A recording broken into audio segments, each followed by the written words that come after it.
নমস্কাৰ। আজি আমি এই জ্ঞান তীৰ্থ অনুষ্ঠানটো কিয় খুলিবলৈ লোৱা হৈছে, ইয়াত আপোনালোকে কি পাব, ইয়াৰ উদ্দেশ্য কি, সেই কথাখিনি এটা চমু আভাস দিব গৈ আছোঁ। প্ৰথম কথা হ'ল, এই অনুষ্ঠানটো অৰ্থ উপাৰ্জন কৰি ধনী হ'বৰ কাৰণে খোলা হোৱা নাই বা নাম খ্যাতি যশ এইবিলাক বিচাৰিও খোলা হোৱা নাই, কাৰণ এই গোটেইবিলাক এদিন শেষ হ'ব। এইবিলাক কথাই মানুহক শেষ ৰক্ষা কৰিব নোৱাৰে। এটা কথা আমি অস্বীকাৰ নকৰোঁ যে গৃহস্থ মানুহে অৰ্থ উপাৰ্জন কৰে জীয়াই থাকিবৰ কাৰণে, আৰু এই কামখিনি যাতে আজি আমি অসমলৈ উলিয়াই নিব পাৰোঁ। আৰু বহুত অনাথ শিশু আছে, পাৰিলে তেওঁলোককো সহায় কৰিবৰ কাৰণে বা যাক প্ৰয়োজন হয় তেনে ব্যক্তিক যাক যেনেকৈ পাৰে সহায় কৰিবৰ কাৰণে। কিন্তু এই কথাটো এই অনুষ্ঠানটোৰ মুখ্য উদ্দেশ্য নহয়। আমাৰ মুখ্য উদ্দেশ্য হৈছে অসমত আধ্যাত্মিক জ্ঞানৰ প্ৰচাৰ কৰা আৰু সজাগতাৰ সৃষ্টি কৰা। আধ্যাত্মিক শিক্ষা বা আধ্যাত্মিক জ্ঞান মূলতে ভাৰতৰ পৰা উৎপন্ন হোৱা। আজি বিশ্বৰ বহু দেশে, বহু পশ্চিমীয়া দেশে, বহু বিশ্বৰ আগশাৰী ইউনিভাৰ্চিটিয়ে বা বিশ্বৰ বহু ঠাইত আজি মানুহে আধ্যাত্মিক শিক্ষা আদৰি লৈছে। তেওঁলোকে এই শিক্ষা ল'বলৈ আৰম্ভ কৰিছে, কাৰণ এই শিক্ষা হৈছে অস্তিত্বৰ শিক্ষা, আমাৰ জীৱনৰ উদ্দেশ্যৰ শিক্ষা। মই কথা বাৰে বাৰে ক'ম। আৰু কিন্তু অত্যন্ত পৰিতাপৰ কথা যে এই শিক্ষা ভাৰতৰ মূলৰ পৰা উদ্ভৱ হ'লেও আমাৰ সমাজত বহু কম মানুহৰ এই আধ্যাত্মিক শিক্ষা বা জ্ঞানৰ প্ৰতি এটা প্ৰকৃত ধাৰণা আছে, আৰু সেই কথাখিনি আজি উলিয়াই লৈ যাবলৈ চেষ্টা কৰা হৈছে। আধ্যাত্মিক পথত অহাৰ আগতে বহুকেইটা বেলেগ বেলেগ বিষয়ত অধ্যয়ন কৰা হৈছিলে। আভিযান্ত্ৰিক বা ইঞ্জিনিয়াৰিঙৰ পৰা আৰম্ভ কৰি ধনাত্মক মনোবিজ্ঞান, পজিটিভ চাইক'লজি, দৰ্শন, পশ্চিমীয়া দৰ্শন, কেৰিয়াৰৰ ওপৰত, পেচনৰ ওপৰত আৰু স্বাস্থ্যসন্মত কিছুমান বিষয়ৰ ওপৰতো। আজিকালি বহু আগশাৰী ইউনিভাৰ্চিটিয়ে দূৰণিবতীয়া শিক্ষা দিয়ে, ভাল শিক্ষা। তেনেকৈ কাৰোবাৰ যদি ইচ্ছা থাকে ল'ব পাৰে। তেনেকৈ কিছুমান অধ্যয়ন কৰা হৈছিলে আধ্যাত্মিক পথত অহাৰ আগতে। কিন্তু মনত কিছুমান প্ৰশ্ন আছিলে যে এই আমাৰ যি চলি আছে জীৱন, এই জীৱনৰ চক্ৰ, এইবিলাকৰ অৰ্থ কি? প্ৰকৃততে মই ক'ৰ পৰা আহিছোঁ, ক'লৈ যাম, ইয়াত আমাৰ কাম কি, কি কাৰণে আমি ইয়ালৈ আহিছোঁ, এনেকুৱা কিছুমান প্ৰশ্ন আছিলে। তাৰ লগতে আৰু কিছুমান প্ৰশ্ন আছিলে যে প্ৰথমতে কণীটো আহিছিলে নে চৰাইজনী আহিছিলে, গছৰ গুটিটো আহিছিলে নে গছজোপা আহিছিলে, এনেকুৱা ধৰণৰ বহুত প্ৰশ্ন আছিলে। সেই প্ৰশ্নবিলাকৰ উত্তৰ বিচাৰি এই আধ্যাত্মিক পথত খোজ দিয়া হৈছিলে।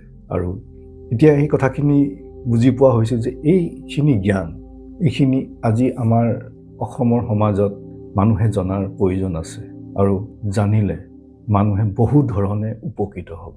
কাৰণ এই জ্ঞান হৈছে অস্তিত্বৰ জ্ঞান।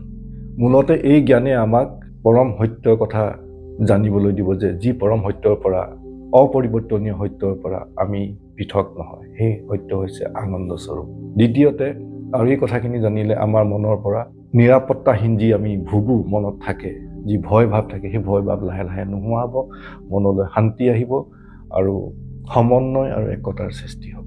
আৰু আমাৰ সম্বন্ধবিলাকৰ যি ভেটি, সেই ভেটিটো দৃঢ় হ'ব।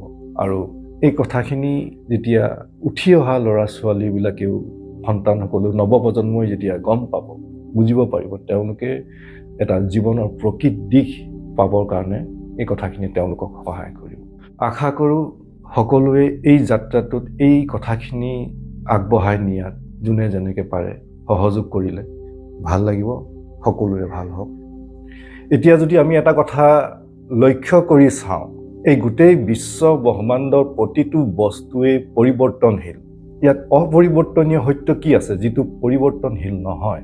আৰু এই কথাবিলাক বিচাৰ কৰিলে এটা কথা গম পোৱা যায় যে এই গোটেই পৰিৱৰ্তনশীল জগতখন এটা অপৰিৱৰ্তনশীল সত্যৰ ওপৰত আধাৰিত। এতিয়া প্ৰথম কথা হ'ল, আধ্যাত্মিক জ্ঞানত কি থাকে? আধ্যাত্মিকতাই সত্যৰ অন্বেষণ কৰে। সেই সত্য যি অপৰিৱৰ্তনীয় সত্য, যি সত্যৰ পৰা প্ৰতি জীৱই পৃথক নহয়। সেইকাৰণে আমাৰ গুৰুজনাই কৈছিলে যে কুকুৰ চিগাল গধৰ্বৰো আত্মাৰাম, জানিয়া হবাকো কৰিবা প্ৰণাম। আৰু সেই কথাখিনি শাস্ত্ৰত একেটা কথাই বাৰে বাৰে কৈছে।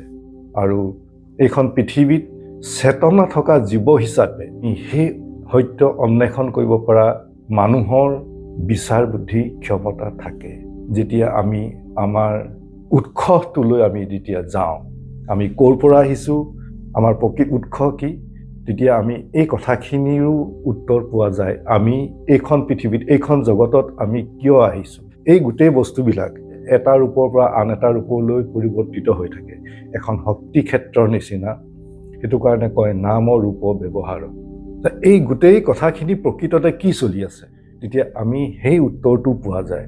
আমাৰ প্ৰকৃত পৰিচয়, যিটো কথা আত্মা বা পৰমাত্মাৰ মিলন বুলিও বুজাবলৈ চেষ্টা কৰা হয়, কিন্তু আত্মা বা পৰমাত্মা এই শব্দকেইটা অত্যন্ত কঠিন শব্দ। এইকেইটা শব্দ পটকৈ নজনাকৈ ব্যৱহাৰ কৰাটো উচিত নহয়, কাৰণ আত্মা বা পৰমাত্মা সেই কথাকেইটা কোনো ভৌতিক বস্তুৱে প্ৰকাশ কৰিব নোৱাৰে। সেইটো কাৰণে ওম শব্দটোৰ শেষৰ ফালে কোনো শব্দ নাই, কাৰণ শব্দৰে প্ৰকাশ কৰিব নোৱাৰে। সেই কথাখিনি বিচাৰ বুদ্ধি অভিজ্ঞতা আৰু অনুভৱৰ দ্বাৰা গম পাব পাৰি, আৰু এই কথাখিনিত কোনো জীৱৰ ভেদ নাই। আৰু আমি যদি ইন্দ্ৰিয়ক সাৰথি কৰি এই পৰম সত্যৰ বিচাৰ কৰিবলৈ চাওঁ, বিচাৰিবলৈ, তেতিয়া আটাইতকৈ ডাঙৰ ভুল হয়। আমি কেৱল ইন্দ্ৰিয়ক সাৰথি কৰিব নোৱাৰোঁ, কাৰণ মানুহৰ ইন্দ্ৰিয়ৰ ক্ষমতা অত্যন্ত সীমাবদ্ধ। আৰু এই গোটেই বিশ্বব্ৰহ্মাণ্ডৰ ভৌতিক পদাৰ্থবিলাক, যি বস্তুগত ভৌতিক পদাৰ্থ, ফিজিকেল মেটাৰ যিখিনি, সেইখিনি কেৱল যি চলি আছে এই জগতৰ ভৌতিক পদাৰ্থ কেৱল এটা ক্ষুদ্ৰ অংশহে। সেইখিনি যিখিনি আমাৰ ইন্দ্ৰিয়ৰ দ্বাৰা বুজিব পাৰি, বা সেই গোটেই কথাখিনিও আমাৰ ইন্দ্ৰিয়ই ভালকৈ বুজিবলৈ সমৰ্থ নহয়। ইন্দ্ৰিয়ৰ ব্যৱহাৰ জীয়াই থকাৰ কাৰণলৈকেহে। আৰু এটা সৰু ক্ষুদ্ৰ কথা কওঁ, আমাক এটা কথা কোৱা হয় যে মনটোৱেই সকলো। কিয় কোৱা হয়? কাৰণ এই গোটেই জগত, এই জগত আমি মনৰ জৰিয়তেহে অনুভৱ কৰোঁ। মনৰ কাৰ্যকলাপ যেতিয়া বন্ধ থাকে, তেতিয়া আমি এই জগতখন সুখেই হওক বা দুখেই হওক, বা শৰীৰত যদি বিষ কোপো চলি আছে, তেতিয়া যদি মনৰ কাৰ্যকলাপ বন্ধ হয়, তেতিয়া আমি এইখন জগতৰ সেই অভিজ্ঞতাখিনি অনুভৱ নকৰোঁ।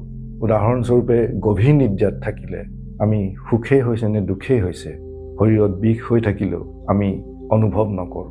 আৰু এই গোটেই কথাখিনি বিশ্লেষণ মাণ্ডুক্য উপনিষদত আছে। আৰু তেনেকুৱা এটা অৱস্থা হৈছে মূৰ্ছা যোৱা। তেনে অৱস্থাটো আমি আছোঁ, কিন্তু শৰীৰৰ বিষকোপ আমি অনুভৱ নকৰোঁ, কাৰণ সেই অৱস্থাটো মনৰ কাৰ্যকলাপবিলাক সক্ৰিয় অৱস্থাত নাথাকে। সেইকাৰণে কোৱা হয় যে মনেই সকলো। আৰু তাৰ কাৰণে মনটোক পবিত্ৰ কৰাৰ কথা কোৱা হয়, মনটো পবিত্ৰ কৰি বিশুদ্ধ কৰাৰ কথা কোৱা হয়।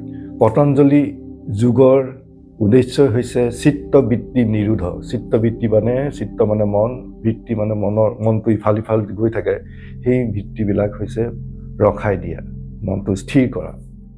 আৰু আমি সেই পৰম তত্ত্বৰ কথা আমি যেতিয়া সেই জ্ঞানখিনি আমি পাওঁ, আমাৰ জীৱনৰ প্ৰকৃত উদ্দেশ্য আমি বুজি পোৱা যায়। আমি জীৱনত কি কৰিলে আমাৰ জীৱন, এই যাত্ৰা, এইবিলাক কেৱল এটা যাত্ৰাৰ নিচিনা, এটা বস্তুৰ পৰা আন এটা বস্তুলৈকে সলনি হৈ গৈ থাকে। সেনেকৈ আমাৰ শৰীৰটোও সলনি হৈ গৈ থাকে।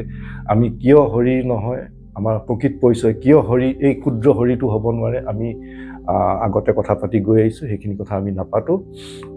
আমাৰ এই যাত্ৰাত আমি কি কৰিলে আমি এই যাত্ৰাটোত ঊৰ্ধ্বগামী হ'ব পাৰোঁ, তাৰ এটা দৰ্শন থাকে, সেই পৰম সত্যৰ লগত সামঞ্জস্য ৰাখি।